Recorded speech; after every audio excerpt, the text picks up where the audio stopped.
Alright, everybody, welcome to Touchline Ashibel. My name is Ashibel, and I've got Ayel once again here. Remember Ayel, the Chelsea fan? How you doing, man? Good. Alright, yesterday at Stamford Bridge, Chelsea drew 1-1 with Burnley. What can you say about the game? Well, honestly, you can't.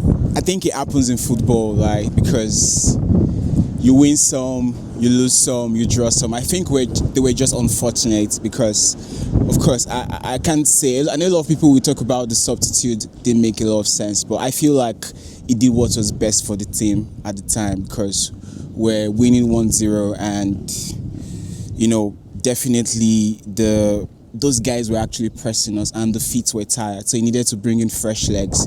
Of course, it was a corner kick and it's not like they scored us via counter or something. So corner kick, anything can happen, right? Yeah. Okay, yeah. So do you still believe, what's his name, Rosinho is the man for the job? No. Rosen, like I said the last time, you need to give us time, basically, for Rosinho. But yeah, he came in when we're in a very, difficult place, and yes, I just feel we need to give him time. Most of the people that are thriving in different clubs, like the likes of Pep Guardiola, Michael Arteta, they've been with the team for years.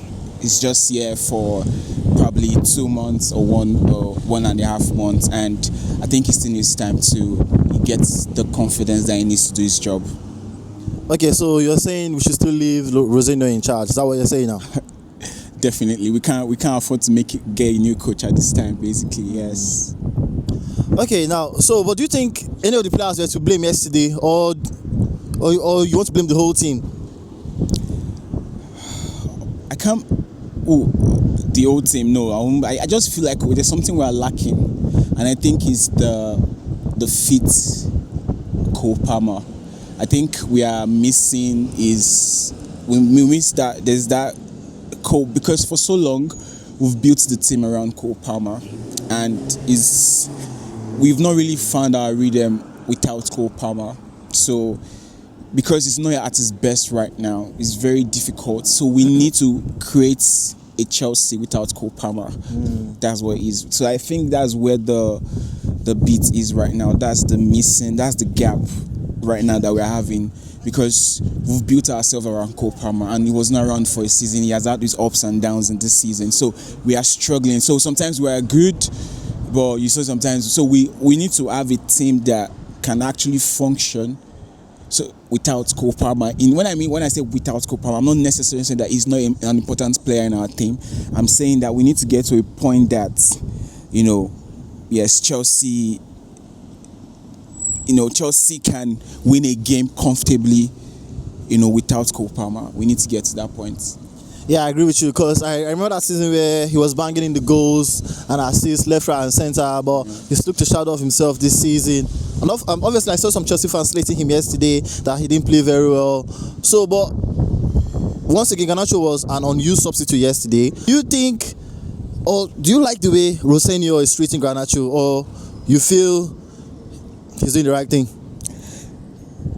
For Garnacho, Garnacho just needs to prove himself. He needs to shut down the noise, the confusion, or the distractions, and he needs to prove himself. That's the only thing I can say to Garnacho. About Rosinho, what Rosinho is thinking about, he's under pressure. He needs to deliver, he needs to get results. Chelsea is not a team that, we can just get by. You need to be successful. So he has that, that particular thing he has to get up to, right? So for Garnacho, he needs to just prove himself. He needs to prove himself. He needs to show people that he's good. He needs to show people that they can trust in him, that he can give them something substantial. So I just feel like Garnacho needs to just prove himself. Okay, I agree with you. But I don't really agree with you because it's Garnacho, and I know what it can be like. But now, do you still think Chelsea are going to get Champions League qualification? Honestly, if we had won the game yesterday, I would have said yes. Okay. But right now, it's going to be very difficult because we have United, we have Liverpool, and we have Aston Villa. to be honest. Now it's a game of we can't afford to be having draws or losing. We just have to keep winning if we want to win, get into the top 4. Otherwise, I don't think so. That's me being very frank and being very logical. No emotions. Oh no, I remember the first time we spoke, I said Aston Villa will drop. But at this point, everybody has to be on their A game. Everybody, the players have to wake up. There's nothing. That's what they pay them for, honestly. So they have to just be on their A game and and just get the results. I know it's not going to be easy, but they need to close their eyes for the next 11 games. That's 33 points if it's possible, or at most 30 points if they want to get into the Champions League. So I can't really say now, just because Aston Villa is also working hard. Liverpool also is coming behind. Manchester right now, it's gonna be hard, isn't it? It's going to be very tough. I think the battle. I know there's a place of who's going to win the Premiership, but I think the main battle is going to be who's going to qualify for Champions League. Actually, yeah, I think I agree with you on that one, because a lot of teams are vying for that Champions League spot now. But I think you've sort of taken me to my next question. Who do you think is going to win the league? Okay, I'll be very. I think. It's just hard, man. It's hard. I think. I think,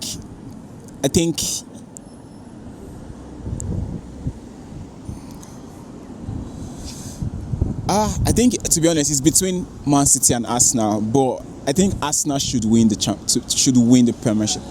I think they should win it. I think they have what it takes to win the Premiership. I think they have the experience from because one thing, because.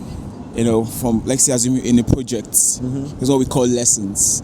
Lessons is that you see what are the things to learn from those previous projects. So I think Arteta, he has been the coach for a long time. I think there are things that he should have learned from previous season. So he has more advantage to win the Premiership this season. I know, of course, Pep also has a lot of experience, but I think Arsenal as a whole stands a better chance of winning the Premiership. I mean, well, as a Man U fan, I don't know if I'm supporting Man City or Arsenal, but I feel like if Man City wins, there's not going to be as much noise as if Arsenal wins. So I'm supporting Man City. I know they are noisy neighbours, but I'm still supporting Man City. I don't want Arsenal to win it. But for me, it's looking more like Arsenal going to win it because they've got a better squad. They've got a good squad depth. But my next question, obviously not Chelsea related. Tomorrow Manchester United are playing against Everton, and if we win, we go above you guys. I'm just gonna ask you, what is your score prediction? Honestly, I don't want United to win. I'm not lying to you because I want Chelsea to qualify for the Champions League. But I don't know. I think it's gonna be Everton can offset you guys. I think there's gonna be an offset. I think Everton has the potential to. Actually, you guys might possibly lose because Everton is at home, right? Yeah. So you guys might possibly lose to Everton. Okay. You want to give a prediction? I have 2 predictions. Okay. Everton to win 2-1 or Everton to win 1-0. Wow, what a bold prediction that is. I'm hoping none of those predictions come through. But hey, let's see what happens tomorrow. Tomorrow 8 p.m. 8 p.m. Yeah, I guess 8 p.m. We'll see what happens. But thanks for being on the channel, man. Thanks. All the best, bro. Thank you.